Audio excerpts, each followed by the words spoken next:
जैसे कन्यादान का मतलब है कि आप संसार को, जीवन को पोषित करने में कितने समर्थ हो। देखिए, कन्यादान का मतलब आप संसार को, जीवन को पोषित करने में कितने समर्थ हो। उसी तरह ज्ञान दान में किसी व्यक्ति को मुक्त करने में आप कितने समर्थ हो, वो है ज्ञान दान। तो ज्ञान दान से बड़ा कोई दान नहीं है। लेकिन कन्यादान जीवात्मा की मुक्ति का बीजारोपण है, इसलिए कन्यादान बड़ा महत्वपूर्ण है। जब वो मुक्त होता है, अब डरे कौन डरे। लेकिन एक बात है, दान में भी पात्रता का सिद्धांत है। अब किसी नशेबाज, दारूबाज को आपने दान किया तो उसके पाप के भागीदार आप होंगे। दान किया हुआ अन्न जाके बाजार में बेच दिया तो आपको भी कोई फल नहीं मिलेगा। यहाँ जो आप दान कर रहे हैं वो गरीबों को खिला रहे हैं। सभी परिव्राजक खाते हैं, सभी जो समाज के लिए निकले हुए हैं, समाज के लिए अपना सर्वस्व न्यौछावर किए, 24 घंटा समय दान नहीं जीवन दान किए, उनको हम लोग खिलाते हैं और गरीबों को खिलाते हैं। आसपास जिनको कोई दिक्कत हो, एक सुबह 10 से 11 के बीच आ जाइए, आपको यहाँ भोजन मिलेगा। किसी को आसपास जिनको दिक्कत हो उनको भिजवा सकते हैं। तो अब हिमवान और मैना कन्यादान कर रहे हैं। और पहली बात तो कन्या पार्वती के रूप में इतनी सुलक्षणी, गुणवान, महान तपस्वी, पर्वत जैसी अचल अडिग, उनके तप को कोई अटका भटका नहीं सका, उनको भ्रम में किसी ने नहीं डाला। पार्वती इतनी महान गुणवान कन्या, ऐसी कन्या मिलेगी नहीं, और शिव जी जैसा वर भी नहीं मिलेगा। अब इसका पुण्य कितना होगा आप कल्पना करिए।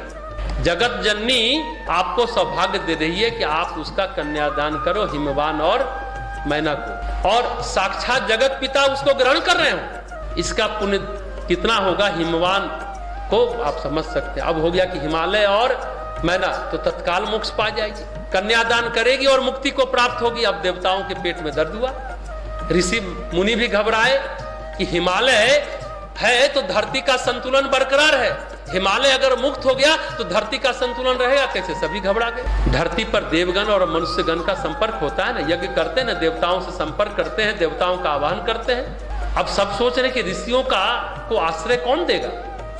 हिमालय अगर मुक्त हो जाते हैं, हिमालय का अस्तित्व खत्म हो जाएगा, विलीन हो जाएगा, तो देवताओं ने कहा इस विवाह से तारकासुर का तो वध हो जाएगा, लेकिन हिमालय के बिना धरती कैसे रहेगी। तो सब लोग पूछ रहे हैं कि आखिर इसका समाधान क्या है। विष्णु जी के पास गए तो बोले कि भाई, जो दान कर रहा है व्यक्ति वो शिव है, दामाद, वो ग्रहण कर रहे हैं। अगर शिव की निंदा की जाए तो दान पूरा नहीं होगा, फलस्वरूप ये दोनों हिमवान और मैना मुक्त नहीं हो पाएंगे, धरती संतुलित रहेगा। विष्णु जी ने कहा अब कौन देवता जाकर के हिमवान के सामने शिव जी की निंदा करे।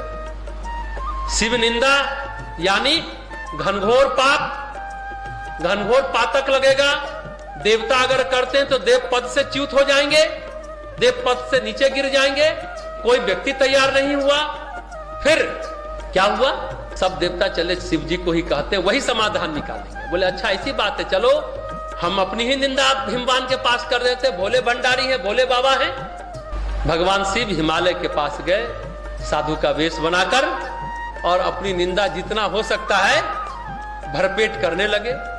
अब हिमवान सोच रहे हैं कि शिव की निंदा ये करने वाला व्यक्ति है कौन, इसका इतना दुस्साहस कैसे हो गया, इतना हिम्मत कैसे हो गया। जाकर पार्वती को कहा कि कौन साधु है, ब्राह्मण है, अब देखो ये क्या क्या शिव भगवान की निंदा कर रहे हैं, क्यों कर रहे हैं। पार्वती जी आई, देखी ये तो साक्षात शिव है। बोले आप अपनी निंदा क्यों कर रहे हैं, देवताओं ने जो पाठ पढ़ा है आप पढ़ने लगे और चल दिए। पार्वती ने कहा आप पढ़ लिए और शुरू हो गए। तब शंकर जी ने कारण बताया, पार्वती जी ने उस कारण को पिताजी को बताया कि वे स्वयं शिव है, धरती का संतुलन कौन बनाकर रखेगा, इसलिए शिव की निंदा खुद से कर रहे हैं। तो हिमालय ने कहा हमारे मन में तो शिव स्वयं भी निंदा करे तो शिव के प्रति मेरे मन में कभी भी अश्रद्धा नहीं होगी, लेकिन तुम्हारी माँ के मन में श्रद्धा घट सकती है। मैना की बुद्धि चंचल है, शिव की महिमा को अभी वो पूरी तरह नहीं जान सकी है, उसके मन में अभी पूरी श्रद्धा नहीं होगी। हमारी अर्धांगिनी है, इसलिए कन्यादान तो दोनों मिलकर करेंगे, तो ऐसे में भी कन्यादान का फल अधूरा रह जाएगा। इसलिए हम मुक्त होने वाले नहीं हैं, इसलिए तुम महादेव को निश्चिंत कर दो। हमारी श्रद्धा तो कम नहीं होगी और तुम्हारी माँ की बुद्धि में श्रद्धा बढ़ेगी भी नहीं। उनकी बुद्धि में 100 प्रश्न है, 100 संशय है। इसलिए गीता में भगवान भी कहते हैं ना, संशयात्मा विनश्यति। और दूसरी तरफ करते श्रद्धावान लब्धते ज्ञानम। जो संशय में जीता है उसका नाश सुनिश्चित है, उसको मोक्ष नहीं मिलता, मुक्ति नहीं मिलती। या जो श्रद्धावान होता है उसको ज्ञान की प्राप्ति होती है, और ज्ञान से ही मुक्ति की प्राप्ति होती है, मोक्ष की प्राप्ति होती है। ज्ञान का मतलब साक्षरता नहीं है, पढ़ाई लिखाई नहीं है, वो ज्ञान जो आपकी आत्मा के आवरण को, पर्दा को हटा दे। इसलिए वैसा ज्ञान कब मिलेगा?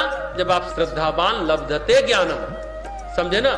जैसा हमने शुरू में कहा, कुछ लोग ऐसे होते हैं जिनको मोक्ष नहीं मिलता है, और वो कारक पुरुष के रूप में धरती का, सृष्टि का कल्याण करने के लिए आते ही रहते हैं। उनमें एक है शेषनाग। शेषनाग कौन है? कारक पुरुष। सोचो, अगर शेषनाग अगर मुक्त हो जाते हैं, जरा सोचिए, तो धरती को धारण कौन करेगा? शेषनाग का कार्य कौन करेगा? इसलिए इन लोगों को कारक पुरुष कहा जाता है। तुलसीदास जी कहते हैं, ऐसे कारक पुरुष की अनुकूलता मिले तो भगवत कृपा मिलती है। कारक पुरुष के बारे में और सुनिए, सिर्फ शेषनाग ही नहीं है। कौन कौन है? सृष्टि का संतुलन बनाए रखते हैं कारक पुरुष। उनको आना जाना पड़ता है, लेकिन वो स्थिर रहते हैं, मुक्त नहीं होते, विलीन नहीं होते। कहा जाता है सप्त ऋषियों में से एक ऋषि कोई ना कोई धरती पर रहते ही हैं, धरती के अज्ञान रूपी अंधकार को छाटने के लिए, घटाटोप अंधेरा को छाटने के लिए।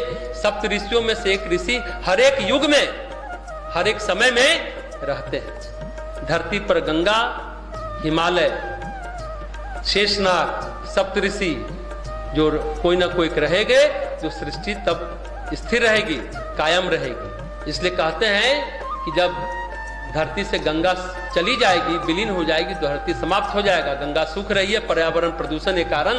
तो कई लोग कहते हैं कि इतना हजार कल्प के बाद गंगा सूखेगी तो धरती समाप्त होगी, लेकिन जगत को धारण करने के लिए सभी कारक पुरुष बने रहेंगे। इसलिए गोस्वामी जी कहते हैं कि मैं उनकी वंदना करता हूं जो जगत को धारण किए हुए हैं। नारायण के नित्य लीला सहस्त्र लक्ष्मण जी की मैं वंदना करता हूं, वे हमारे अनुकूल हों और नारायण कृपा के अधिकारी हमको बनाए रहे हैं। हम उनके श्री चरणों में झुककर प्रणाम करता हूं, वंदना करता हूं।